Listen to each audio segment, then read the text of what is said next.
जेवण केलं आता आणि आम्ही थोडं काय म्हणतात त्याला आम्ही आता जेवण झालं, आता आम्ही कोणती जा? झोपेची वेळ झाली. कॅटवॉक का? हा. नाही नाही रे ते कॅटवॉक काय काय म्हणतात ते? आता तुम्ही ते काय ते फिरतात ते काय म्हणतात वॉकिंग वॉकिंग. तर भावांनो नेहमीप्रमाणे दिवस सुरू झाला होता आणि सकाळी मी आपल्या घरामागच्या ग्राउंडवर थोडं फिरण्यास निघालो आणि फिरल्यानंतर मग तिथं पोचल्यावर जरा जुने मित्र भेटले. आपण जाणं झाला पोलीस रोहित पाटील म्हणजे आपण बोले यूट्यूबला नवीन बटन बोले फॉलो करा सबस्क्राईब करा आणि तर भावांनो तेवढं सबस्क्राईब करून द्या आपलं चॅनल. आणि मग हे असं काहीसं आपल्या घरामागचं ग्राउंड आहे ज्या ठिकाणी मी एकेकाळी माझ्या पोलीस भरतीची तयारी केली आहे. त्यात तुम्हाला माहितीच आहे 1600 मीटर 100 मीटर रनिंग आणि गोळाफेक. आणि मग कारकूनचा फोन आल्यामुळे मी निघालो मग परत आपलं मुंबई जाण्यासाठी. मुंबईला यावेळेस जळगावकडून न जाता मी पाचोऱ्यावरून निघालो आणि पाचोऱ्यावरून निघाल्यानंतर मग पोचलो मुंबईला. आणि ही सर्व गर्दी तुम्हाला जी दिसते तर पोचल्यावर मला समजलं की रत्नागिरीला इलेक्शन बंदोबस्त लागलेला आहे, जे आपलं सध्या विधानसभा इलेक्शन चाललं आहे त्याचा.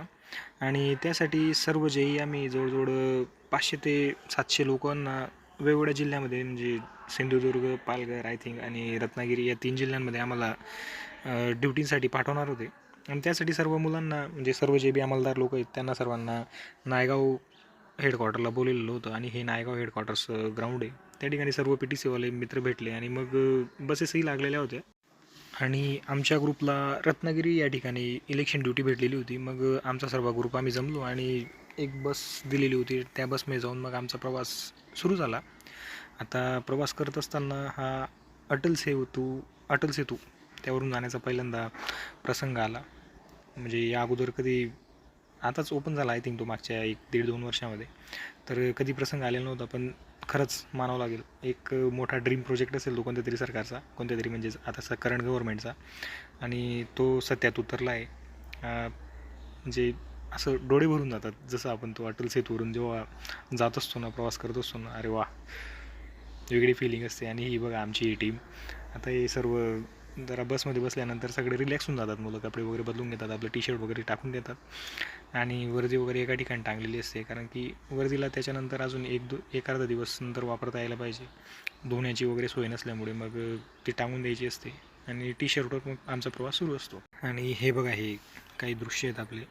आता इथं टोलला पोचल्यानंतर मला असं वाटतं की इलेक्शन ड्युटी जी आमची बस असल्यामुळे कदाचित टोल लागला नसावा, म्हणजे कन्फर्म तर नाही माहिती मला. आणि मग असा काहीसा निसर्गरम्य वातावरणातून आमचा प्रवास हा सुरू झाला.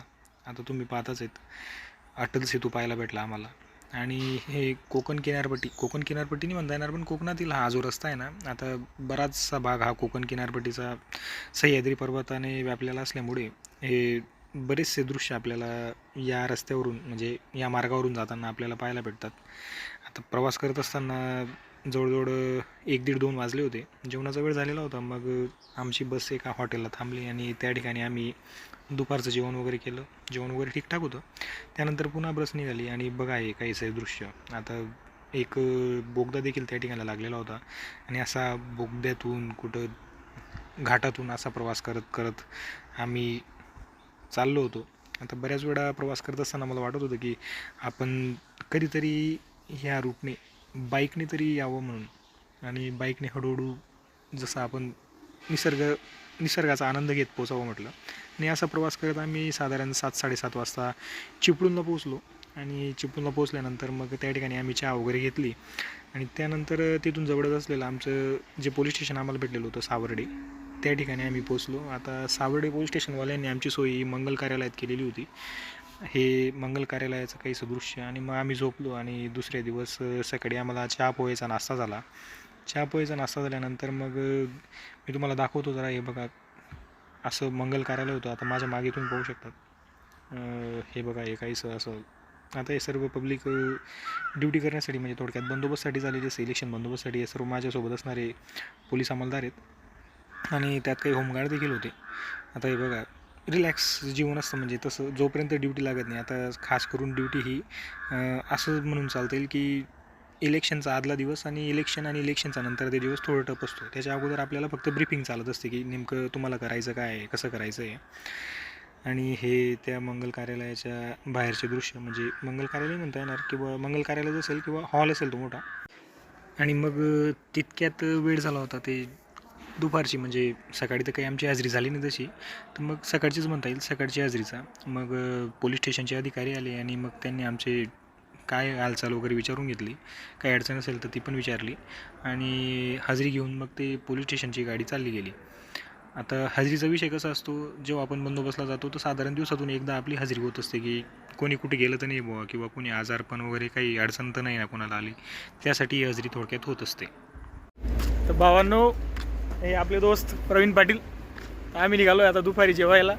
आता जरा दाखवतो तुम्हाला जेवणास काय आहे. तसं जेवण आम्ही स्वखर्चाने नाही केलेलं आहे, पोलीस स्टेशनकडून आम्हाला सोय केलेली आहे. Savarde police station. Savarde police station. तसं मी तुम्हाला सांगेलच पुढे व्हिडिओमध्ये. आम्ही पोलीस स्टेशनला कसं कसं पोचलो आहे, काय काय कठीण परिश्रम आम्ही घेतलेले आहेत. आपण रात्रीचा व्हिडिओ नाही घेतला आहे ना? अरे यार, ठीक आहे. आता तो रात्रीचा व्हिडिओचा विषय असा होता की ज्यावेळेस आम्ही सावर्डे पोलीस स्टेशनला पोचलो, त्यानंतर मग आम्हाला जे मंगल कार्यालय भेटलं ना, त्या ठिकाणी बस पोचू शकत नव्हती. मग आम्हाला बसने साधारण अर्धा 1 किलोमीटर अगोदरच सोडलं. मग तेवढं अंतर आम्हाला रात्री 10-10:30 वाजता पायी चालत यावं लागलं, म्हणून थोडा त्रास तर झाला, पण काही नाही, चालू असतं थोड्या गोष्टी. भावांनो, आजचा हा दुसरा दिवस रत्नागिरी बंदोबस्तचा आणि हे बघा आमची पुढे चालते बघा, आणि आम्ही जातोय जेवायला. जेवायचा विषय म्हणजे कसा आहे, इथं पोलीस स्टेशनकडून कोणत्या तरी एका केटर्सला आणि तर एखाद्या हॉटेलला जेवण दिलं गेलेलं असतं आणि त्या ठिकाणी जाऊन आपल्याला जेवायचं असतं. माझा आवाज येतोय का नाही मला माहीत नाही बरोबर. तर एकदम भारी आहे इकडचं, म्हणजे भारी म्हणजे थोडक्यात जंगल वातावरण आहे सगळं. हे हा रस्ता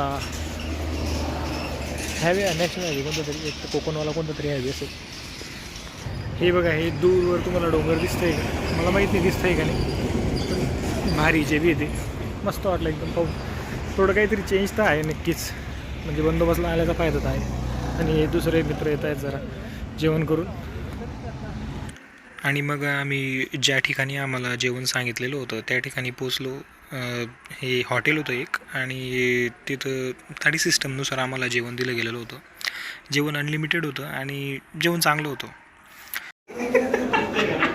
हा बस बरोबर आहे आता. हां चल ठीक आहे. हां आलाय